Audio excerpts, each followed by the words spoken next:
खबर के साथ करेंगे जो जयपुर से आ रही है।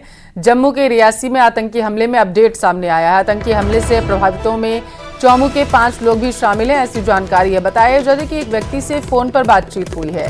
4 अन्य लापता बताए जा रहे हैं। बीजेपी नेता रामलाल शर्मा ने सीएम भजनलाल शर्मा से इस पूरे मुद्दे को लेकर के बातचीत की है। पूरे मामले को लेकर मुख्यमंत्री को भी जानकारी दे दी गई है। सीएमओ स्तर पर जम्मू कश्मीर और गृह मंत्रालय में अब संवाद चल रहा है। तो बड़ी खबर आपके टेलीविजन स्क्रीन पर बताते चलें कि जम्मू कश्मीर के रियासी में आतंकियों ने एक बार फिर से कायराना करतूत को अंजाम दिया है।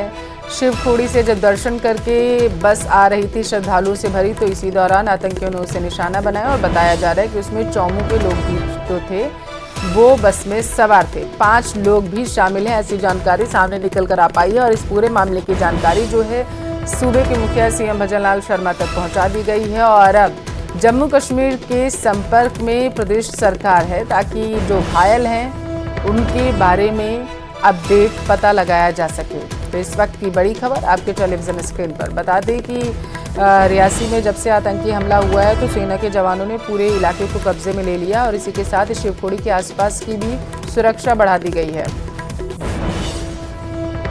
ज्यादा जानकारी के साथ संवाददाता टेलीफोन लाइन पर रोशन जुड़ चुके हैं। रोशन, पता चल पाया कि कितने लोग चौमू से गए थे दर्शन के लिए शिवखोड़ी?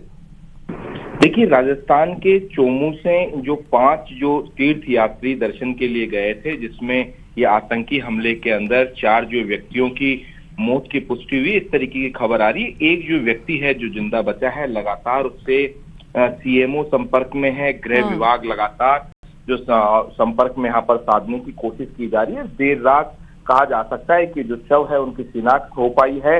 ये सभी जो 5 जो तीर्थयात्री थे जयपुर स्थित जो चौमू के यहाँ के रहने वाले थे और ये घूमने के लिए गए थे वैष्णो देवी और जो शिवखोड़ी इलाका है वहां पर कल शाम जिस तरीके से आतंकी हमला हुआ उसमें 4 लोगों की यहाँ पर बताया जा रहा है कि उनकी जो मौत हुई है। एक जो व्यक्ति है वो बचा है, उससे लगातार खुद मुख्यमंत्री भजनलाल शर्मा से लेकर सीएमओ और गृह मंत्रालय लगातार संपर्क में है। जल्द से जल्द कोशिश की जा रही है कि उनके जो शव हैं उन्हें यहाँ पर उनके जो पैतृक गांव है यहाँ पर लाया जाए। इस तरीके की जो कवायद है वो सीएमओ के स्तर के ऊपर भी यहाँ पर चल रही है। जो व्यक्ति घायल है उसने क्या अपडेट दी वहां को लेकर के? बातचीत हो पाई क्या? देखिए, बिल्कुल लगातार जो गृह मंत्रालय है उसके संपर्क में है। यहाँ के जो स्थानीय जो जनप्रतिनिधि है रामलाल शर्मा, उन्होंने भी संपर्क किया है। उनके जो घर है वहां पर कहा जा सकता है कि जो मातम का जो माहौल है वो यहाँ पर बना हुआ है। जिस तरीके की जो जानकारी जो मिली है उसमें बताया जा रहा है कि रोशन, आप हमारे साथ बने रहिए। हमारे साथ बीजेपी के नेता रामलाल शर्मा जी टेलीफोन लाइन पर जुड़ चुके हैं। सर, ये बहुत बड़ा हादसा कहें जो जम्मू कश्मीर में देखने को मिला है। एक बार फिर से आतंकियों ने देश में जो अव्यवस्था है उसको फैलाने की कोशिश की है, क्या कहेंगे आप? देखिए, निश्चित रूप से ये कायराना हमला है, लेकिन इन आतंकियों के मंसूबे कभी भी सफल नहीं होंगे। देश के अंदर एक मजबूत सरकार पुनः तीसरी बार बनी है, लेकिन मैं इतना जरूर कहूंगा कि मेरे को जैसे ही दिनेश सैनी जो मेरे चौमू का रहने वाला है उसका सुबह कॉल आया कि मेरे परिवार के 5 लोग लापता है। मैंने तत्काल मुख्यमंत्री भजनलाल जी को कॉल किया। उन्होंने तत्काल हरकत में लेते हुए प्रशासन को सक्रिय किया। अभी मेरी कुछ देर पहले जिला कलेक्टर से जयपुर से बात हुई है। उन्होंने कहा है कि 5 लोग जो लापता थे उनमें 4 की कैजुअलिटी हो चुकी है। एक अभी हॉस्पिटल में वहाँ कटरा हॉस्पिटल में एडमिट है जी। तो घटना बहुत दुखद है और निश्चित रूप से इस तरीके की घटनाओं के अंदर आम जन की भावना ये रहती है कि जो भी आरोपी है तत्काल उनके ऊपर कार्रवाई हो। और निश्चित रूप से जिनकी मृत्यु हुई है बीजेपी सरकार उनके लिए क्या करने वाली है और घायल को वापस लाने के लिए क्या तैयारियां की जा रही है? रामलाल जी, निश्चित रूप से पूरा प्रशासन सक्रिय है। मुख्यमंत्री जी से वार्ता होने के बाद में एसीएस शिखर अग्रवाल जी से मेरी वार्ता हुई है, कलेक्टर से बातचीत हुई है। जल्द ही उनको उनके घर तक पहुंचाने के लिए प्रयासरत भी है और सरकार निश्चित रूप से संवेदनशीलता का परिचय देती हुई प्रभावित परिवार को हर समय संबल प्रदान करने का काम। क्या प्रदेश सरकार जम्मू कश्मीर प्रशासन के संपर्क में है? निश्चित रूप से संपर्क में है और वो संपर्क की वजह से जो सूची मिली है उसके अंदर ही जानकारी मिली है कि 4 लोगों की कैजुअलिटी हुई है। रामलाल शर्मा जी, क्या आप ये मानते हैं कि एक तरफ देश के प्रधानमंत्री शपथ ले रहे थे और दूसरी तरफ इस तरीके की कायराना करतूत को आतंकियों ने अंजाम दिया है? क्या निश्चित रूप से जी निश्चित रूप से हमें पूरा विश्वास है कि आतंकियों ने जिस तरीके की कायराना हरकत की है उसका मुंह तोड़ जवाब भारत सरकार देने में सक्षम है और निश्चित रूप से वो देगी। इन मुद्दों पर सियासत होनी नहीं चाहिए रामलाल जी, लेकिन विपक्ष को मौका मिल चुका है ये कहने का कि एक तरफ बीजेपी सरकार कहती है कि जम्मू कश्मीर में सब कुछ ऑल इज वेल है, लेकिन दूसरी तरफ ऐसी तस्वीरें। विपक्ष हमेशा इस तरीके की मुद्दों के ऊपर राजनीति करता है, वो करेगा, उसकी हमें परवाह नहीं है।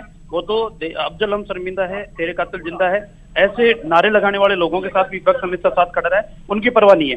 लेकिन देश में इस तरीके की घटना की पुनरावृत्ति नहीं हो और जिन्होंने इस तरीके के कृत्य किया है उसको सजा मिले और कठोर सजा मिले, भारत सरकार इसका भरसक प्रयास करेगी। जिनकी मृत्यु हुई उनके परिजनों के लिए अगर आप कुछ बोलना चाहें तो रामलाल जी।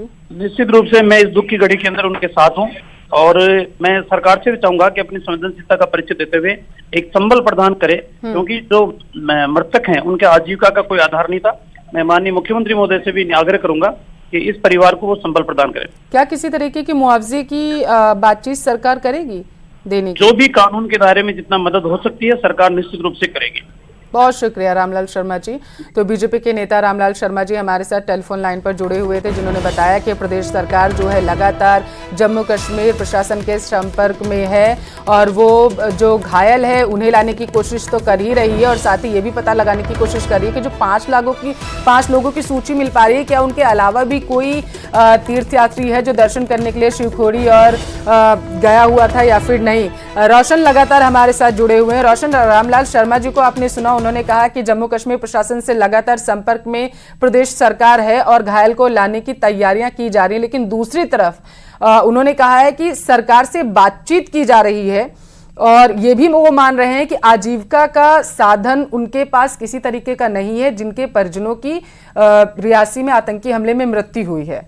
रोशन, देखिए अभी मुआवजा और ये इस तरीके की वो नहीं है, जिस तरीके की ये जो कायराना हरकत हुई है उसमें मैं बताना चाहूंगा कि इसमें एक महज 2 वर्ष का टीटू नाम का जो बच्चा है वो भी, उसकी भी मौत हो गई, इस तरीके की जो जानकारी आ रही है। वहीं जो मृतकों में नाम बताया जा रहा है कि पूजा जो है वो थी जयपुर की, जो चोमू की रहने वाली है, राजेंद्र यहाँ पर है, राजेंद्र और ममता जो उनकी जो पत्नी है, ये जो लोग हैं ये एक ही परिवार की यहाँ पर ये जो बताए जा रहे हैं। इस तरीके की जो जानकारी जो सामने निकलकर जो आई है उसमें कुल मिलाकर एक ही परिवार के जो 4 जो सदस्य हैं उनके मौत होने की पुष्टि हुई। तो कुल मिलाकर कहा जा सकता है कि जिस तरीके की जो कायराना हरकत जो आतंकियों ने की है जम्मू कश्मीर के अंदर, वो कहीं ना कहीं कहा जा सकता है कि जो राज्य की जनता है, देश की जो जनता है, उसके सामने एक झकझोर कर देने वाली तस्वीर है। संभवतः मुख्यमंत्री भजनलाल शर्मा, जिस तरीके से हमारी बात हुई है, लगातार वो केंद्रीय गृह मंत्रालय के संपर्क में है। जैसा कि रामलाल शर्मा ने बताया कि उनसे खुद सुबह जैसी बात हुई, जैसी जानकारी मिली, कुल मिलाकर कहा जा सकता है कि पूरा जो सीएमओ है वो अलर्ट मोड के अंदर यहाँ पर नजर आ रहा है। जिस तरीके की पिछले दिनों भी जो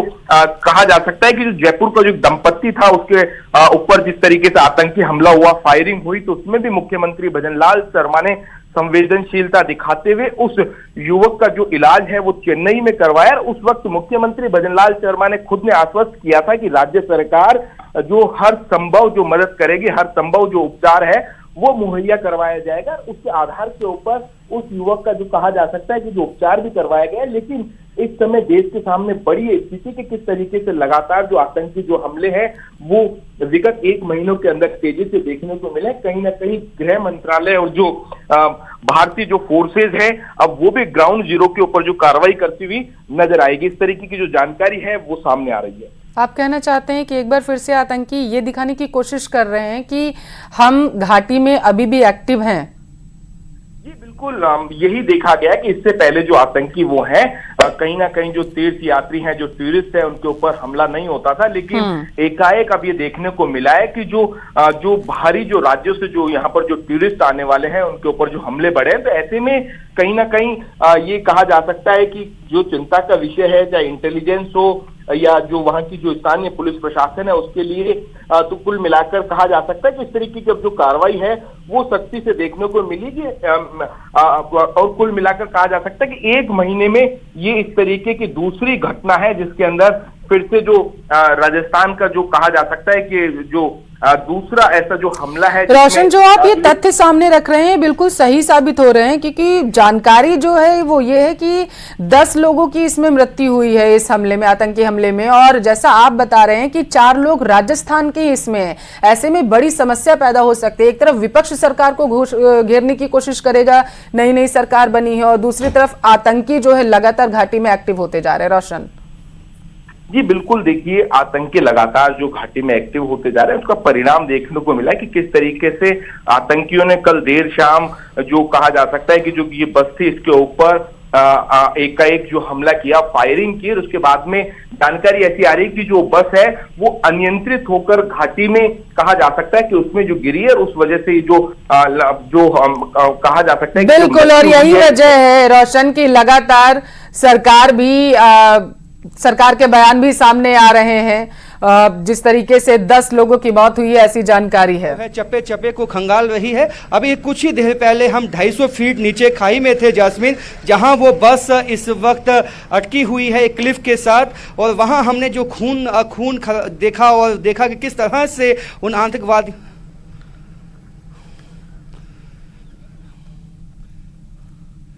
जी बिल्कुल, हम आपको दिखा पाएंगे। मैं उसी जगह मौजूद हूँ। मैं अपने वीडियो जर्नलिस्ट आशु को कहूंगा कि वो बस दिखाएं जो कि क्लिफ के साथ यहाँ अटकी हुई है। हालांकि जास्मिन कुछ ही देर पहले हम उस बस के पास नीचे थे और उसकी फुटेज भी जल्द ही हमारे जो देखने वाले हैं वो देखेंगे, और वहाँ से भी हमने रिपोर्ट्स जो हैं कुछ वहाँ से तैयार किए हैं। और लेकिन अब हम ऊपर आए हैं तो आपको दिखाएंगे वो बस 250 फीट नीचे इस खाई में जा गिरी थी। जब बस के ड्राइवर को निशाना बनाया गया था, उसको इसलिए निशाना बनाया गया था कि बस हो जाए के बाद जो है वो बस या तो रुक जाए। अगर रुक जाती बस तो सभी जो श्रद्धालु हैं उनकी हत्या कर दी जाती आतंकवादियों की तरफ से, क्योंकि रिपोर्ट्स ये भी बताती हैं कि उस बस के नीचे जाने के बाद भी आतंकवादियों ने यही इसी जगह से खड़े होकर वापस बस पे फायरिंग की, यानी कि ताबड़तोड़ फायरिंग न के पहले नहीं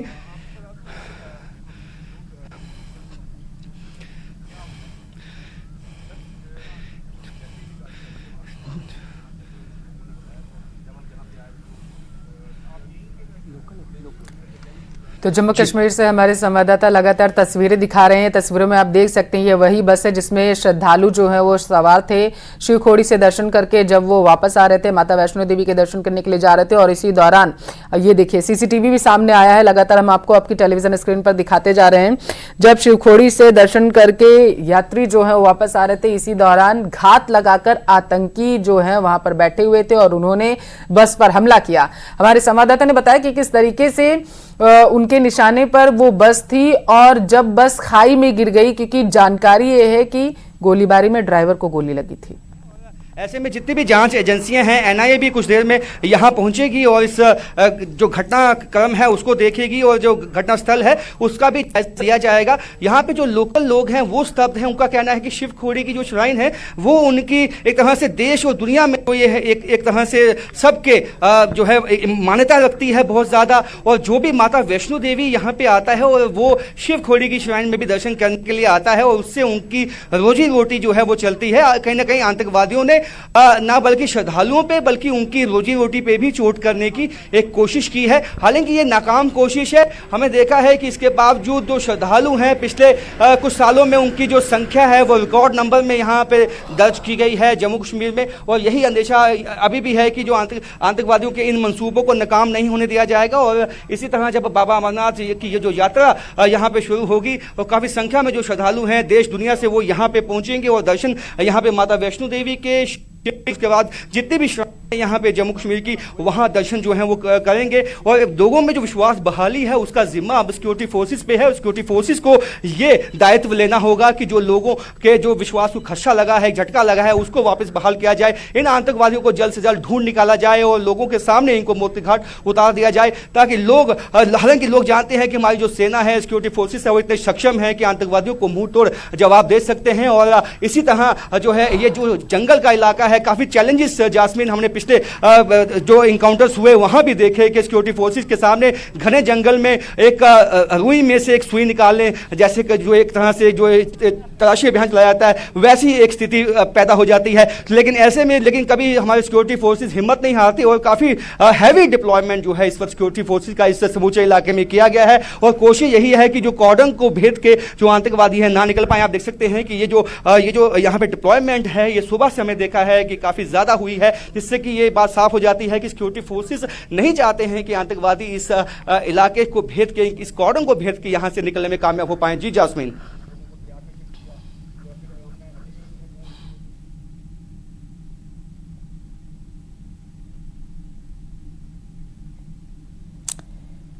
तो हमारे संवाददाता बता रहे थे कि किस तरीके से जब आतंकी हमला होता है तो स्थानीय लोगों पर भी इसका सीधा असर देखने को मिलता है, क्योंकि जो श्रद्धालु होते हैं उनमें डर का माहौल बैठ जाता है। और जैसा हमारे संवाददाता बता रहे हैं कि जो भी माता वैष्णो देवी के दर्शन करने के लिए जाता है तो वो शिवखोड़ी दर्शन करने के लिए जरूर जाता है, क्योंकि मान्यता जो है वो सिर्फ देश में ही नहीं बल्कि विदेशों में भी शिवखोड़ी की है। लोग दूर दराज से दर्शन करने के लिए वहां पर आते हैं। और जिस तरीके से आतंकी हमला हुआ है तो ये एक बार फिर से आतंकियों की तरफ से मैसेज देने की कोशिश की गई है कि अभी घाटी से आतंकवाद खत्म नहीं हुआ। हालांकि तस्वीरें हम आपको लगातार दिखा रहे हैं।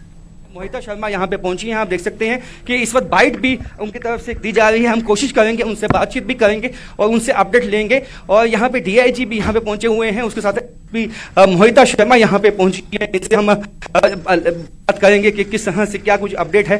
हालांकि इसके बाद बाइट दी जाए।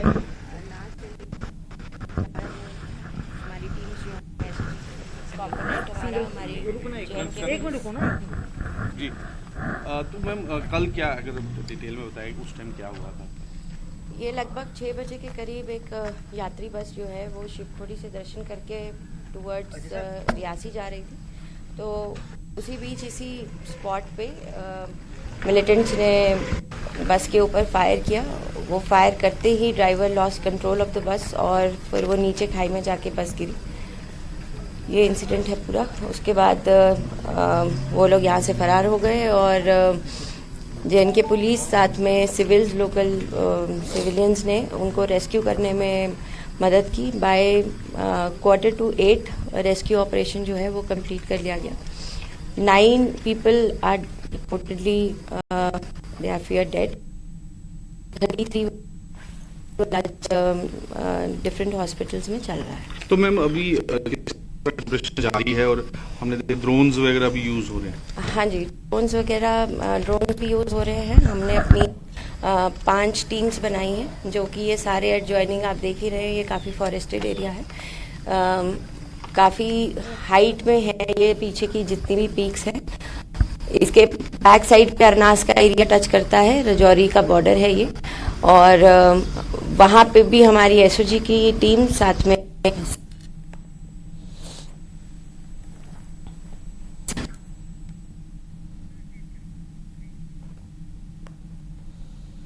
तो सुरक्षा कर्मियों ने पूरे इलाके को अपने कब्जे में ले लिया है। बताते चले कि जैसे ही आतंकियों के द्वारा इस घटना को अंजाम दिया गया तो सर्च ऑपरेशन जो है रियासी में तेज कर दिया गया है और आतंकियों की तलाश जो है वो लगातार की जा रही है और रेस्क्यू ऑपरेशन भी तेज कर दिया गया है। बताया जा रहा है कि 30 से 33 के आसपास जो लोग हैं वो घायल हैं, जिनका इलाज अस्पताल में किया जा रहा है।